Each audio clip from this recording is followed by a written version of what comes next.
మానస సరోవర్ యాత్ర ప్లాన్ చేస్తున్నారా? నమ్మకంగా సేఫ్ గా మీ కలల మానస సరోవర్ యాత్రని ట్రావెల్ టర్న్స్ తో నిజం చేసుకోండి. మరిన్ని వివరాలకు ఈ నెంబర్కు కాల్ చేయండి. నమస్తే రమగారు. నమస్తే జయ. రమగారు, మనము విజయ విక్రములు సిరీస్ చేస్తా ఉన్నాము. 2 పక్షులు చచ్చిపోయినాయి, కనపడ్డాయి. గుడ్లగూబ ఏదో ఒక విషయం చెప్పింది. ఏం చెప్పింది? ఆ గుడ్లగూబ ఏం చెప్పిందంటే, ఓ రాకుమారులారా, ఈ పక్షులున్నాయే, ఇవి చాలా వింతైనవి. ఇవి కొంతకాలంగా ఇక్కడికి వచ్చి మాట్లాడుకుంటున్నాయి. వాటి మాటలు చాలా విచిత్రమైనవి. ఒకదానికి దేనికి దానికి అదే గొప్ప. నేను గొప్ప అంటే నేను గొప్ప అనుకునేవి. అయితే వాటి 2 గొప్పలు ఏంటంటే, ఒకటిది రతనాల బొమ్మ, ఇంకొకటి ముత్యాల వేణి. నన్ను చంపి తిన్నవాడికి, నన్ను కాల్చుకుని తిన్నవాడి కంట్లో ఇంచి నీ ముత్యాలు రాలుతాయి అని ముత్యాల వేణి. నన్ను తిన్నవాడు నవ్వితే నవరత్నాలు రాలుతాయి, రత్నాలు రాలుతాయని రత్నాల బొమ్మ వాదులాడుకునేవి. నువ్వు గొప్ప నేను గొప్ప అని. దైవవశాత్తు అవి ఈరోజు మరణించి వెంటనే దొరికినాయి మీకు. వీటిని అవే మరణించినాయి. వాటికి సమయం అయిపోయింది. నేను ఎవరికి దొరుకుతానో వాడు అదృష్టవంతుడు. ఇప్పుడు దొరికింది, అది 2-3 రోజుల తర్వాత దొరికింది అనుకో, 2-3 రోజుల తర్వాత దొరికితే ఎవరు వాటిని తింటారు? తినరు. నన్ను కాల్చుకుని రెక్కలతో సహా నన్ను కాల్చి తిన్నవాడికి నోట్లో నుంచి నవ్వితే నా రత్నాలు రాలుతాయి అంటుంది ఒకటి. నన్ను కాల్చుకుని తినవాడికి కన్నీరు గారితే ముత్యాలు రాలుతాయి అంటుంది రెండోది. మీ అదృష్టవశాత్తు 2 దొరికినాయి మీకు. ఇప్పుడే చచ్చిపోయినాయి, ఇప్పుడే దొరికినాయి. మీ అదృష్టాన్ని పరీక్షించుకోండి అని చెప్పి ఈ పిల్లలిద్దరు ఏం చేశారు? పక్షి మాంసం తింటాం సహజమే, అదేం పెద్ద విచిత్రము తప్పు అలాంటివి చెప్పకూడదు అని అనుకోకండి. ఒకవేళ మీ పిల్లలకి చెప్పకూడదు అనిపిస్తే మానేయండి, ఇంకోటి ఏదైనా రకంగా చెప్పండి. ఈ రోజుల్లో సహజమైందే కదా ఇది. అదే కదా. అక్కడి నుంచి ఏం చేశారు వీళ్ళు? పక్షుల్ని 2 కాల్చుకుని చెరిసగం మాంసం భుజించారు. దీన్ని ఒకదాన్ని ఇద్దరు, ఇంకొక దాన్ని ఇద్దరు చెరిసగం భుజించారు. తెలివి, వాళ్ళు తెలివి చూడండి. నవ్వితే రత్నాలు రాలుతాయి, ఏడిస్తే ముత్యాలు రాలుతాయి. ఈ పిల్లలు ఇంత ప్రత్యేకమైన వాళ్ళు. వీళ్ళకి గుడ్లగూబ మాట్లాడింది మానవ భాషలో కాదు, పక్షి భాష. అది అర్థమైంది. ఈ 12-14 సంవత్సరాల బొట్టికాయ చిన్నపిల్లలకి పక్షుల భాష కూడా తెలుసు. ప్రత్యేకమైన పిల్లలు. అక్కడి నుంచి వాళ్ళు ఎప్పుడైనా పక్క నవ్వారా రత్నాలు రాలుతాయి నోట్లో ఇంచి. పిల్లలు ఏ తప్పి తగిలి కడుపులో నొప్పో కాలు నొప్పో వచ్చి ఏడిచి రాకుమారులు ఊరికే ఎందుకు ఏడుస్తారు? ఒక్క చుక్క కంట్లో వచ్చి నీళ్ళు వచ్చిందంటే ముత్యాలు రాలుతాయి. అలాంటి పిల్లల మీద ఈ 2వ రాణి అయినటువంటి రూపమతో రత్నమాలో దాని పేరు, ఆ అమ్మాయి చెప్పిన మాటలు విని ఇలాంటి కుమారులు మళ్ళీ పుడతారా ఎవరికైనా? ఈ విషయం తెలుసా అండి? తెలుసు, మొత్తం ఊరంతా ప్రచారంలో ఉంది. అది అందరికీ తెలిసిందే. రాకుమారులు ప్రత్యేకమైన వాళ్ళు. అయినా సరే వీళ్ళని చంపి గుండెకాయలు పట్టుకురమ్మని సైనికులకి పంపించారు. ఆ సైనికులకు ఉత్తరం రాసిచ్చారు. పిల్లల్ని వాళ్ళు మోసుకుపోయారు.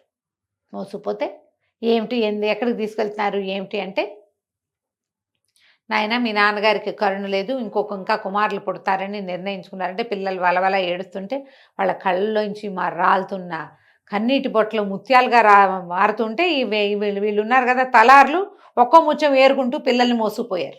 అబ్బా, మోసుకెళ్ళి చేతులు రావటల్లా చిన్నపిల్లలు రాకుమారులు, రేపొద్దున రాజు కావాల్సిన వాడు పెద్దవాడు. పిల్లలేమో ప్రత్యేకమైన పిల్లలు, ముట్టుకుంటే పాలుగారు ఎలాంటి వాళ్ళు. రాణిగారు ఎంత మంచిదో, లేక కలిగారు. చేతులు రావటల్లా చేయలేకుండా ఉండలేకపోతున్నారు. ఇంతలో ఏమైంది? సరే బాగా ఆలోచించుకుని తలార్లు ఏం చేశారు? పిల్లల్ని కూర్చోబెట్టారు, వంగబెట్టేశారు. ఇట్లా తలకాయల కిందకి పెట్టించారు. కత్తి ఎత్తేసరికి అలా వెనక నుంచి ఓ బాణం వచ్చి తగిలింది తలారికి. వాడికి తగల, ఆ కత్తి తగిలింది. కత్తి దింపేసి చూస్తే మంత్రి బుద్ధిమంతుడు, ఆయన పేరు, ఆయన వచ్చాడు. వచ్చి, ఒరే మీ దుంపల దగ్గర చంపేస్తారేమిట్రా పిల్లల్ని, పంపించేసేయండి. మరి రాజాజ్ఞ అట. రాజాజ్ఞ అయితే ఏమిటి? ఏదో ఒక జంతువుని చంపి 2 గుండెలు పట్టుకెళ్ళి చూపించండి రా. ఇట్లాంటి ప్రత్యేకమైన పిల్లల్ని చంపుతారా రాకుమారులు? వదిలిపెట్టేసేయండి, బతుకుంటే వలసాకు తింటారు. ఏదో ఒకటి వాళ్ళ బతుకులు వాళ్ళు బతుకుతారు, మన దగ్గర ఉండకపోతే పోని, వదిలేయండి. చాలా బలవంత పెట్టాడు. తలార్లు ముందు వెనక ఆలోచించుకున్నారు ఏం చేయాలి. రేపొద్దున తప్పి తగిలి రాకుమారిద్దరు రాజుగారు కంటపడితే ఎవరెవరా తలారి వేధవులు చంపలేదని అని మన ఏమైనా శిక్షిస్తాడేమో, అసలు పిల్లలు బతికి వెనక్కి వస్తారా? ఇవన్నీ ఆలోచించి రాకుమారులిద్దరిని వదిలిపెట్టేశారు. వదిలిపెట్టేసి అక్కడక్కడే తిరుగుతున్న అడవి కుక్కలు 2 బాణాలు వేసి కొట్టి ఆ కుక్క గుండెకాయలు పట్టుకెళ్ళి చూపించారు. చూపించేసరికి సరే రాజుగారు రాణిగారు శాంతించింది, రాజుగారు ఊరుకున్నాడు. కొద్ది రోజులు గడిచాక ఒకనాటి సాయంకాలం ఆవిడ తలనొప్పిగా ఉందని తోటలోకి వ్యాఖ్యాళికి రాల. మామూలుగా తిరగడానికి వెళ్తారుగా భార్యాభర్త, ఆవిడ పైనే ఉండిపోతే ఈయన నడుస్తున్నాడు అటు ఇటు నడుస్తూ. ఏ చెట్టు మీద అయితే గౌరపక్షి జంట ఉండేదో ఆ చెట్టు కిందకి వెళ్ళేసరికి ఆయనకి పూర్వం రాణిగారు ప్రభావతీదేవి అన్న మాటలు గుర్తొచ్చింది. ద్వితీయ వివాహం చేసుకోవద్దు, నా కుమారులకు అన్యాయం చేయొద్దు, గౌరపక్షి ఆడపక్షి రాగానే తన పైగా వాళ్ళేమి పక్షులేమి మనుషుల్లాగా బతుకున్నంత కాలం సాకి సంతరించవు పిల్లల్ని. అవును. రెక్కలొస్తే చాలు, రెక్కలొస్తే ఇక వాటి బతుకు వాటితే ఇంక అమ్మా నాన్న గుర్తు కూడా ఉండరు వాటి. ఏ జాతి పక్షి అయినా అంతేనా రమ్మగారు? అంతేట చేయ అంతేనంటారు. పక్షి అంతే, జంతువులు అంతే. కలిసి ఒక్కచోటే ఉంటుంటే ఏమైనా భాయి బెహన్ ప్రేమ ఉంటుందేమో, కానీ ఉండదు. అదేలేండి. జత కట్టడం మొదలు పెడితే పూర్వాశ్రమపు ఆలోచనలు వాటికి ఏమి ఉండవు, రెక్కలు రావటమే అంతే లేటు. అలాంటిది పక్షులే ఇంత పని చేస్తే మనుషులు ఎంత పని చేస్తారో అని ఆమె అన్నదంతా గుర్తొచ్చింది ఆయనకి. నేనేం చేశాను, నా భార్య చెప్తే ఆమెకు ఒక మంచి మాట చెప్పుకోలేను నేను, పిల్లల్ని ఇంత పని చేశాను, నేను గుండె పగిలిపోయింది. అప్పుడు గుర్తొచ్చింది. అప్పటికి తట్టింది. తను చేసింది భార్యా వ్యామోహంలో పడి తను ఏం చేశాడో, తనకి రాబోయే వ్యామోహాన్ని ముందే, చనిపోవడానికి ముందే గ్రహించిన రాణిగారి విజ్ఞత, ఆ పిల్లల అందాలు చందాలు, పిల్లల అల్లరి ఆట, వాళ్ళ నవ్వులు, వాళ్లకున్న అపురూపమైన ఇది వరాలు, ప్రత్యేకమైన వరాలు గుర్తొచ్చి పిచ్చగా దుఃఖపడిపోయాడు. కానీ ఏం చేస్తారు, కుక్కగుండలు చంపలేదు పిల్లల్ని నేను చెప్పే నాథుడు లేడు. ఇక పిల్లలు చచ్చిపోయారు అనుకుని ఇంకా ఆయన అలా దిగులు పడి అనారోగ్యం పాలైపోయాడు. ఈ బయటికి వెళ్ళిన విజయులు విక్రముడు ఏం చేశారో చూద్దాం. వాళ్ళు ఏం చేశారో అలా ఎక్కడికో నడుచుకుంటూ వెళ్ళిపోయారు. నడుచుకుంటూ వెళ్తే ఏమైంది, చెట్టు కింద వెళ్ళేసరికి ఇక విజయడన్న కాళ్ళు పీకేస్తున్నాయిరా, నా వల్ల కాదు, కాసేపు విశ్రాంతి తీసుకుందాం, ఇక మనం వెళ్ళదు, అటు ఇటు వెళ్ళదు, చెట్టు కింద ఉందామంటే సరే అన్నాడు. దగ్గరలో ఆహారం దొరికే మార్గం ఏముందో చూద్దాం, నీ కింద ఉంటా, నువ్వు చెట్టు ఎక్కంటే తమ్ముడిని చెట్టు ఎక్కిచ్చాడు. తమ్ముడు చెట్టు మీదకి పైకి ఎక్కి చూసి, అన్న ఏదో నగరం కనపడుతోంది, మరి అక్కడికి వెళ్తే ఏమైనా ఆహారం లభిస్తుందేమో చూద్దాం అనుకున్నారు. వీళ్ళు అడవిలో ఎంతకాలమో తిరిగారు. ఇక్కడి నుంచి వెళ్ళటమే డైరెక్ట్గా అక్కడికి వెళ్ళాల, వెళ్తున్నారు, పెద్దవాళ్ళు అయ్యారు, ఇంకా కొన్ని సంవత్సరాలు గడిచినాయి, వీళ్ళకి అడవుల్లోనే తిండి తిప్పలు తింటాం. కానీ ఎక్కడికి వెళ్ళినా వీళ్ళు కత్తు తిప్పటము, విల్లుంబులు వేయటము అవి మానుకోలే. వాళ్ళు విద్యలు ప్రాక్టీస్లోనే ఉన్నాయి, వాళ్ళకి తెలివిగాను ఉన్నారు. అయితే పైకి ఎక్కితే నగరం కనపడుతోందంటే అన్నయ్య ఏమన్నాడు, సరే నువ్వు ఇక్కడే ఉండు చూద్దాం అనుకున్నారు. ఇది ముందు ఏదో పల్లెకెళ్ళి ఏదో తెచ్చారు. అక్కడి నుంచి ఏమైంది, అన్నయ్య ఏదో ఆహారం తేవటానికి వెళ్తే ఈ తమ్ముడు ఏం చేశాడు, చెట్టు ఎక్కినప్పుడు పైన 2 మైనాలు కనపడ్డాయి.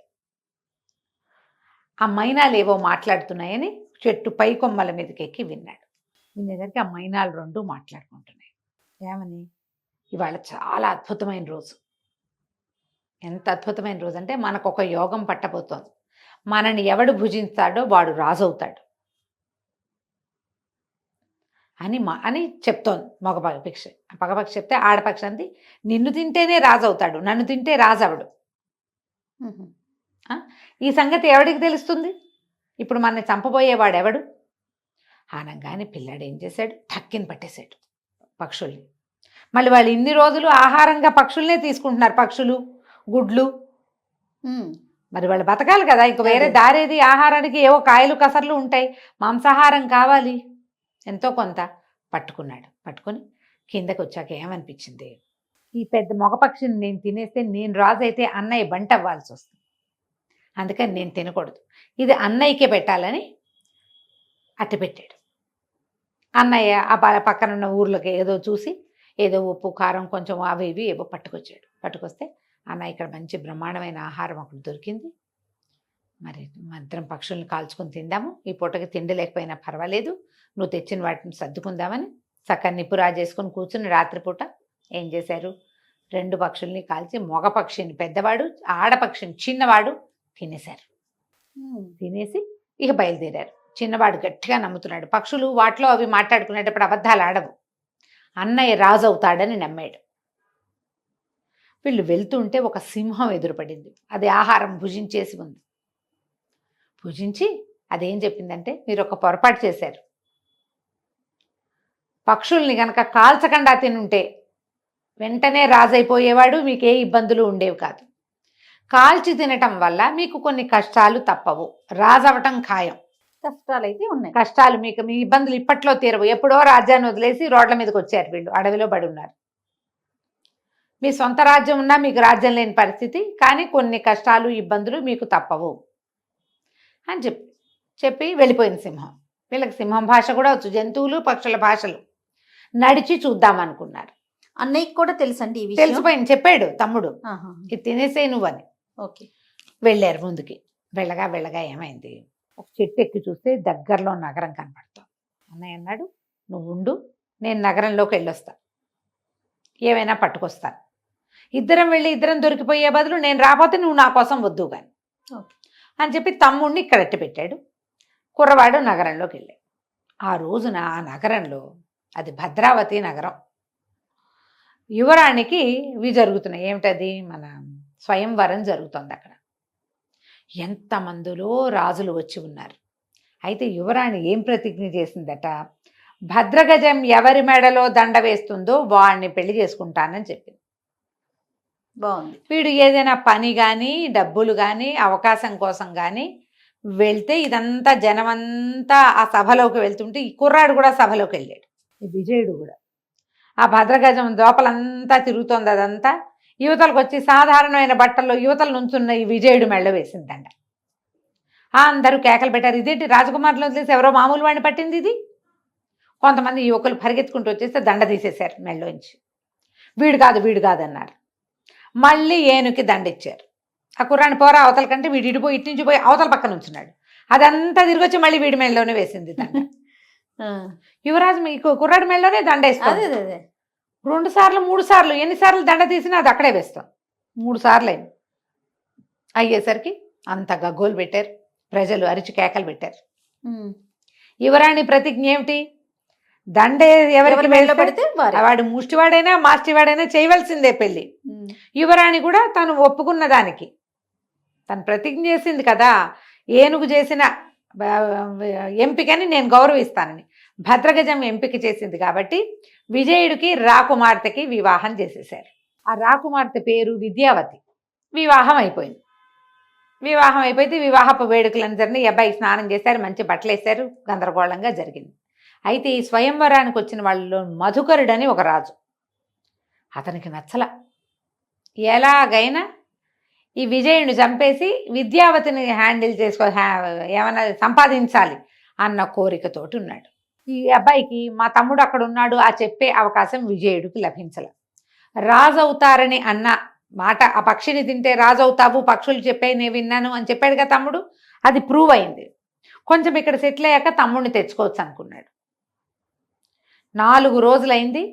ఈ పెళ్లి హడావిడిలో ఈ అబ్బాయి ఇక్కడ ఉండిపోయాడు, తమ్ముడు అడవిలో ఉండిపోయాడు. చూసి వాడు కూడా నగరం వైపుకి నడవడం మొదలుపెట్టాడు. నగరంలోకి నడిచొచ్చాడు. వచ్చి ఒక పెద్ద తోట ఏదో ఉంటే ఆ తోట బయట కూర్చున్నాడు. ఏం చేయాలో తెలియలే, కాలిపోతుంది కడుపులో. దానికి తోడు నడక. ఏదో కాస్త కాయా పండు తిన్నాడు కానీ ఆహారం సమృద్ధి అయింది దొరకల. అక్కడ ఏమి జంతువులు లేవు. ఏదో ఒకటి చంపి తినటానికి కూడా, వండుకుని తినడానికి జంతువులు లేవు, ఆహారం లభించలేదు.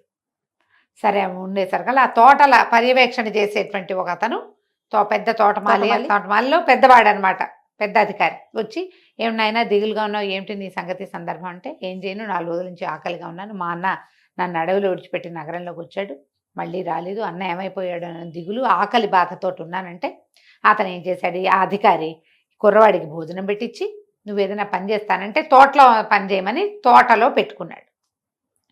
ఒకే నగరంలో అన్నయ్య రాజైతే తమ్ముడు తోటమాలి అయ్యాడు. కొద్ది రోజులు ఇలా గడిచినాయి. ఒకనాడు ఒక విమానం లాంటిది ఈ ప్రాంతానికి వచ్చింది. ఒక ఆయన గాలిలో తిరిగే ఒక మర విమానాన్ని తయారు చేయించుకున్నాడు. అది ఈ తోట దగ్గర ఆగిపోయింది. దాన్ని ఏం చేసినా అది కదలకపోయేసరికి ఇది వరకు ఇట్లా అది ఆగిపోయినప్పుడు ఒక నవయువకుడిని బలిస్తే అది కదిలిందట. దాంతో ఆ విమానంలో వచ్చినటువంటి వ్యాపారస్తుల కుటుంబం ఒక యువకుడి కోసం చూడడం మొదలుపెట్టారు. వాళ్ళకి తోటలో ఉన్న చిన్నవాడి విక్రముడి మీద దృష్టి పడింది. ఆ, విక్రముడి కోసం ప్రయత్నం చేశారు. ఈ తోటమాలీల మీద అధికారి ఉన్నాడు కదా, ఈ కుర్రాడు నా హయాంలో ఉన్నాడు, 1,00,000 వరహాలు ఇస్తే కుర్రాడిని ఇస్తానని ఒప్పుకున్నాడు. ఆహా. 1,00,000 రూపాయలకి నరబలికి విక్రముణ్ణి అప్పచెప్పాడు. అయ్యో. తర్వాత ఏం జరిగిందో, విక్రముణ్ణి బలిచ్చారా, ఆ 1,00,000 రూపాయలు ఎట్లా వెనక్కి తీసుకున్నారు, తీసుకోగలిగారా లేదా, విమానం కదిలిద్దో లేదో మనం వచ్చే భాగంలో తెలుసుకుందాం. తప్పకుండా రమ్మగారు. నమస్తే. నమస్తే.